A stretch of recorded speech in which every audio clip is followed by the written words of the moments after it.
আসসালামু আলাইকুম রহমতুল্লাহ।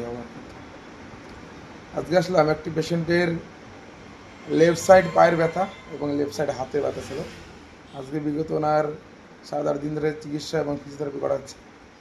মানে এতটা জটিল ছিল যে ওনার ভালোই হচ্ছিল না, ঠিক আছে। তারপর কুচবিহার থেকে ডাক্তার দেখিয়েছিলেন, তারপরে ওনার কোনো রেজাল্ট হয়নি। আজকে আমার চিকিৎসা এবং ফিজিওথেরাপিতে ওনার কতটা বেনিফিট, চলুন একটু আমরা কথা বলে নিই। আসসালামু আলাইকুম। ওয়ালাইকুম আসসালাম।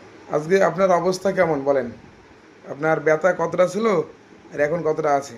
আগে থেকে অনেকটা হালকা হয়েছে, তো ব্যথা একটু আছে এখানে। একটু আছে। আপনার ওজনটা অনেক বেশি, তাই না? এই জন্য সমস্যা নিচ্ছে, কারণ আপনার সমস্যাটা হচ্ছে অনেক ক্রনিক, মানে অনেক চাপে ছিল আপনার রক।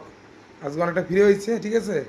আপনাকে এমআরআই করতে বলছিলাম, কিন্তু এই একটু আরামের কারণে আপনি এমআরআই করছেন না, তাই তো?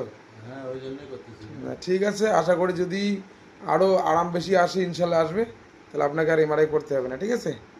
ঠিক আছে।